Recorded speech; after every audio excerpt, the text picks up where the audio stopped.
Chapitre 4 Du Rio de la Plata au détroit de Magellan. Le départ de Montevideo. Tout le monde à son poste! Levez l'ancre! Le 1er juin 1767, ces cris résonnent sur le pont de l'Étoile. Après 5 mois d'attente, le navire quitte enfin Montevideo. Dans leur cabine, Jeanne et Commerson rangent soigneusement leur dernière collecte et prennent soin de cataloguer chaque espèce découverte. « Regarde ces nouvelles espèces, dit Commerson, et admire leur herbier. Qui sait ce que nous allons découvrir à Rio ?» Jeanne observe les plantes séchées avec fierté.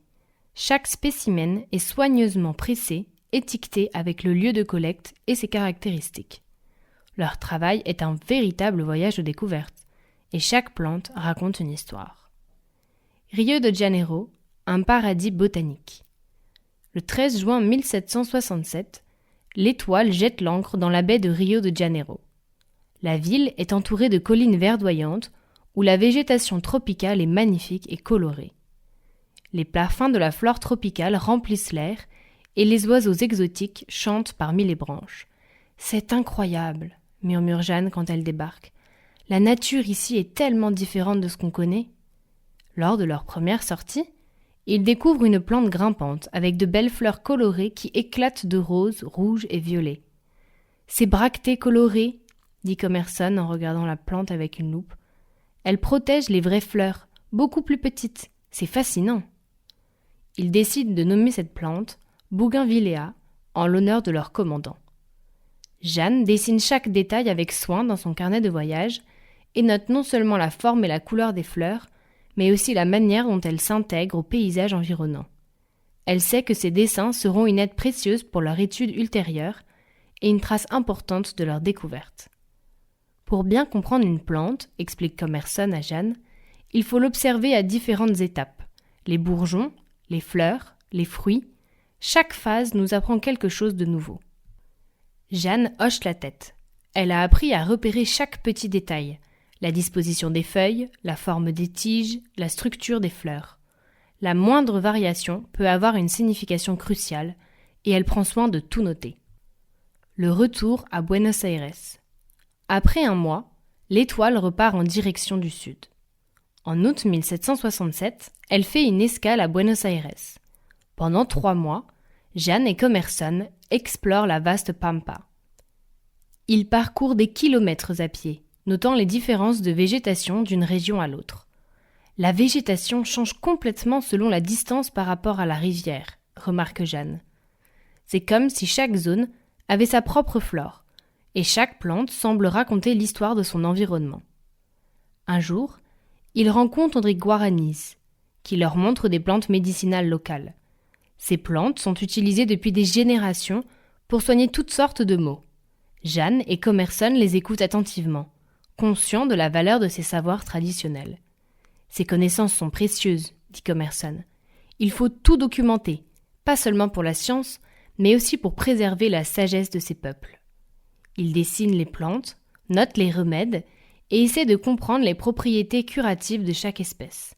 Pour Jeanne, cette rencontre est un rappel de l'importance des cultures locales et de la manière dont la nature et la culture sont intimement liées. Vers le détroit de Magellan. En novembre 1767, l'Étoile s'engage dans les eaux dangereuses du détroit de Magellan. Le froid est mordant et le vent hurle dans les cordages. Chaque manœuvre devient difficile et dangereuse. Le détroit est connu pour ses courants violents et imprévisibles. Malgré ces défis, l'Étoile continue d'avancer, les hommes luttant constamment pour garder le contrôle du navire. Les marins sont épuisés, mais ils savent que chaque jour de progression les rapproche de nouvelles découvertes. Jeanne admire leur courage et leur ténacité. Pendant ce temps, elle et Commerson découvrent des plantes adaptées aux conditions extrêmes, des plantes en coussinets et des arbres tordus par le vent qui semblent plier sans jamais se briser. « Les plantes ici sont incroyables », observe Jeanne, emmitouflée dans son manteau. « Elles survivent au gel, au vent violent. Comment font-elles ? Ces plantes sont comme les marins.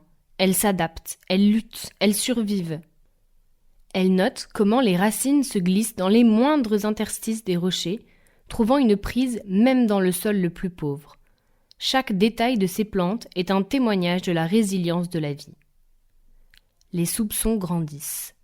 Un soir, alors que Jeanne étudie des mousses avec une loupe, le chirurgien François Vivez frappe à la porte de la cabine. « Jean, puis-je vous parler ?» demande-t-il en entrant sans attendre de réponse. François Vivez, le chirurgien de l'Étoile, est le premier à douter que Jeanne soit vraiment un homme. Dans son journal, il la décrit comme ayant de petites mains, sans barbe au menton et un corps court et trapu. Il trouve étrange que Jeanne ne change jamais de linge ni ne fasse ses besoins devant les autres. Vivez remarque aussi que Jeanne et son compagnon Philibert Commerson dorment dans la même cabine. Ces observations amènent Vivez à penser que Jeanne pourrait être une femme.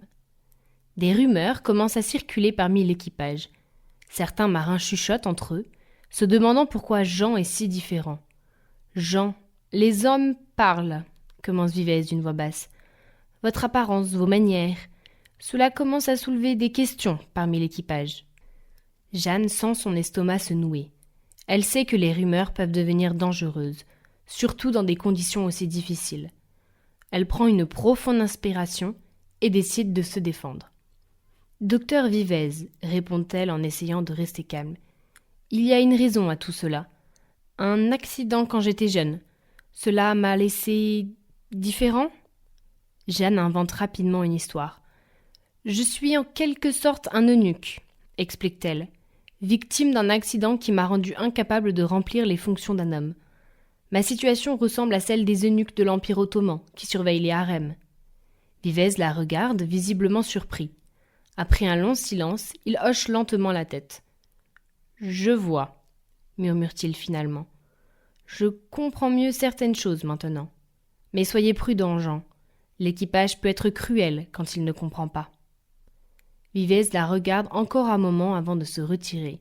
Finalement, il laisse Jeanne seule avec ses inquiétudes, mais aussi avec l'espoir d'avoir évité un danger. Les jours qui suivent, Jeanne redouble de prudence. Elle se fait discrète et évite tout geste qui pourrait attirer l'attention. Mais elle sait que le moindre faux pas pourrait tout compromettre. Elle s'efforce de concentrer toute son énergie sur ses études. En quelque sorte, elle se sert de la botanique comme d'un refuge. Une découverte inattendue. En examinant des échantillons collectés près du détroit de Magellan, elle fait une découverte étonnante. « Commerson, venez voir !» Elle a trouvé une plante aux propriétés uniques, capable de survivre dans des conditions extrêmes. Elle examine la texture des feuilles, leur épaisseur qui semble les protéger du froid et du vent. Commerson s'approche, curieux. « Regarde comme ces feuilles sont épaisses. C'est une adaptation incroyable. Cette plante pourrait avoir des propriétés que nous ne connaissons pas encore. » Mais alors qu'il commence à l'étudier, un cri retentit. « L'océan ! L'océan Pacifique !» Le détroit de Magellan est franchi. Devant eux, s'étend l'immensité du plus grand océan du monde. L'équipage exulte. Les visages fatigués s'éclairent de sourires de soulagement. Mais pour Jeanne, une question reste. Combien de temps pourra-t-elle encore garder son secret ? Le vent souffle fort, mais Jeanne se sent soudain plus légère, portée par l'immensité de l'océan devant elle. Elle sait que chaque jour est une victoire et que tant qu'elle peut poursuivre sa mission, elle se battra pour continuer. Elle regarde l'horizon et se demande ce que le futur lui réserve.